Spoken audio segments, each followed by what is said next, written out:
Assalamualaikum Bu. Waalaikumsalam, ya silakan masuk. Saya duduk sini ya Bu. Iya. Apa kabarnya Mbak? Alhamdulillah baik Bu.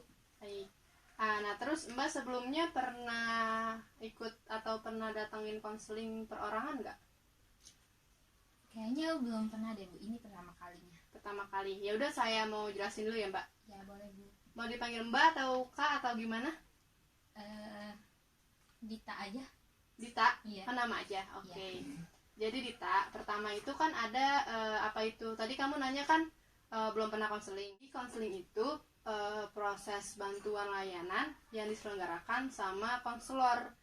Nah, di situ juga ada klien. Nah, jadi di sini klien tetap klien ini di sini tetap menyelesaikan masalahnya sendiri, tapi konselornya ini hanya membantu menyelesaikan masalahnya. Semua keputusan tetap ada di tangan klien. Nah di konseling ini juga ada asas-asas. Nah kan nanti Dita bercerita. Nah pertama tuh ada asas rahasia.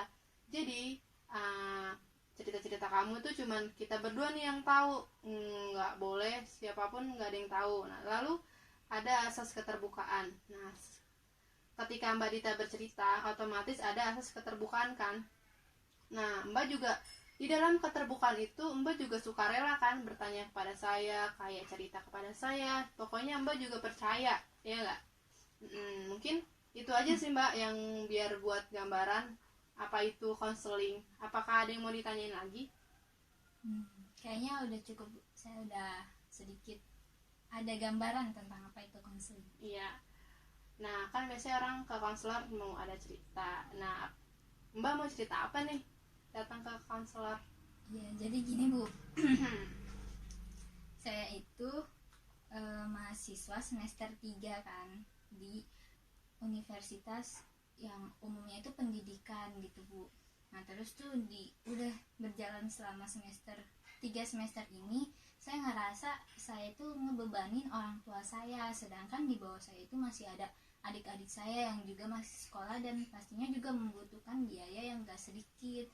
Nah itu gimana ya Bu caranya biar saya tetap bisa kuliah tanpa ngerasa ngebebanin orang tua saya?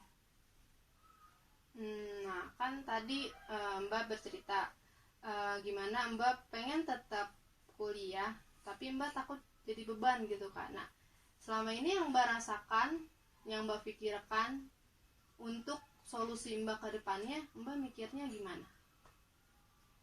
Ya paling apa ya, dimulai dari diri saya sendiri nih yang nambahin keterampilan dalam diri saya, terus juga nanti keterampilannya itu buat jadi bekal saya dalam bekerja menghasilkan uang, sehingga dari penghasilan itu ya bisa buat minimal biaya kuliah saya sendiri gitu Bu. Tapi yang saya takutkan itu saya nggak punya keterampilan yang cukup untuk masuk ke dunia pekerjaan gitu. Itu gimana ya Bu?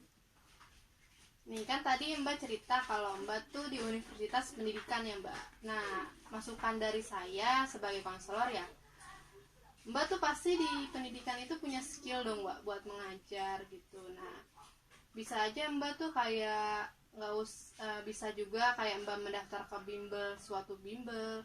Tapi menurut saya biar lebih fleksibel dengan waktu Mbak tuh bisa buka privat gitu Mbak buat TK atau enggak SD kan. TK tuh kan bisa baca tulis hitung, atau SD ada MTK bahasa Inggris. Masukan dari saya gitu sih Mbak, kayak Mbak juga nyari-nyari anak-anak nih yang mau les gitu sih Mbak. Dimulai dari orang-orang sekitar aja dulu Mbak gitu. Jadi bikin buka kayak apa ya, bimbel privat gitu ya di sekitar orang-orang di sekitar rumah kita gitu. Iya. Tapi kalau saya sendiri ngerasanya kayak dalam mengajar itu saya masih kurang, ngerasa kayak belum bisa buat ngajar gitu. Gini loh Mbak, kan pasti awal orang mau melakukan sesuatu itu pasti ada keraguan ya Mbak. Iya. Nah menurut saya itu Mbak coba untuk hilangin dulu keraguan dan coba aksinya itu coba gitu. Kayak mungkin awal-awal emang ngerasa ya siapapun itu di awal suatu kegiatan atau mau ngelakuin apa deh gitu, pasti awalnya ya sebisa dia dulu kan Mbak. Nah nanti akhirnya jadi terbiasa gitu. Nah iya, itu yang jadi ketakutan saya, kayak takut di tengah-tengah gagal atau di tengah-tengah vakum muridnya nggak ada gitu kan. Itu pokoknya yang jadi yang ngebuat saya ragu-ragu untuk oh ya udah yuk buka bimbel di rumah gitu. Itu sih yang berarti dari diri saya sendiri harus diyakinin ya. Iya, kayak dari diri kamu tuh kan kamunya udah ngerasa takut jadi beban. Nah dari diri kamu solusinya ya tadi yang bimbel itu, ya kamu juga harus melawan rasa takut itu Mbak untuk memulai hal itu gitu. Terus kalau perihal takut nggak ada murid gitu, pastinya ada.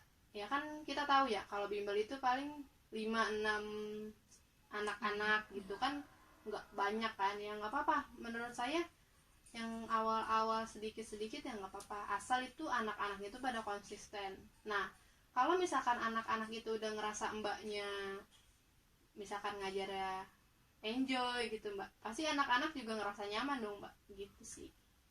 Tapi kadang juga ada tipe orang tua yang kayak oh buka bimbel ya udah nih saya serahin anak saya, kamu ya yang pegang urusan sekolahnya dia, pokoknya saya nggak mau tahu. Kayak nilainya dia bagus, tugasnya dia selesai, itu terserah kamu ya, kamu yang ngatur itu semua. Sedangkan anaknya itu di tempat les atau di tempat bimbelnya itu ya males-malesan karena nggak diawasin sama orang tua, kayak ya udah dibebasin gitu aja. Ada sih kayak jadi tuh orang tuanya kayak seolah nih gitu ya, kayak membebankan, langsung menyodorkan tanpa kayak diskusi lagi nih. Kayak mungkin biasanya tuh orang tua kayak gitu sibuk gitu nggak sih, kayak anak gue gitu kasarnya. Nah kan Mbak misalkan mau bikin bimbel nih, nah saran saya tuh sebelum ada anak itu mau masuk nih ceritanya daftar, ada yang diskusi dulu Mbak sama orang tua, kayak Mbak tuh ada ketentuannya nggak sih Mbak, syarat-syaratnya kayak gimana gitu, biar nggak terjadi kayak gitu, kayak istilah kasarnya orang tua kayak cuman nih anak gue gitu kan, biar nggak kayak gitu diskusinya juga kan. Kan gini Mbak, anak kalau mau semangat ya nggak cuma dari luar aja, di keluarga juga gitu Mbak. Jadi kayak bikin kesepakatan awal ya, awal buat ya sama-sama kerjasama gitu antara guru bimbelnya sama orang tuanya, biar anaknya ini semangat dan prestasi akademik di sekolahnya juga meningkat gitu ya Bu ya. Iya Mbak. Nah terus gambaran Mbak ke depannya gimana nih Mbak, kayak solusi dari Mbak agar tidak menjadi biar Mbak nggak ngerasa membebankan keluarga, apakah opsi mengajar Mbak mau jalankan atau bagaimana? Saya pikir sih membuka bimbel juga nggak terlalu buruk ya. Saya juga bisa membuka jadi lapangan pekerjaan buat teman-teman saya yang mengalami hal serupa kayak saya juga gitu. Tapi mungkin ya itu butuh tekad yang besar dari dalam diri saya juga. Jadi ya terima kasih atas sarannya. Ya sama-sama Mbak. Apakah konseling kali ini Mbak merasakan jawaban-jawaban yang Mbak selama ini kurang yakin atau bagaimana? Iya, jadi saya merasanya makin mantap untuk memutuskan keputusan apa yang harus saya ambil dalam keadaan seperti ini. Oke. Apakah mau berlanjut atau sudah sampai di sini atau bagaimana? Mungkin saya coba dulu opsi dari konseling hari ini, tapi mungkin jika saya mengalami kendala lagi, apa saya bisa menemui ibu lagi di kemudian hari? Bisa. Tapi sebelumnya ya seperti biasa harus sama-sama lihat jadwal dulu nih, free-nya sama-sama kapan. Habis itu baru kita menentukan waktunya. Bisa? Oke, baik Bu. Terima kasih atas sarannya, atas waktunya juga sudah menerima saya dan mendengarkan cerita saya. Oke, sama-sama. Terima kasih Bu. Ya. Oke. Saya pulang dulu ya Bu. Ya. Assalamualaikum. Waalaikumsalam.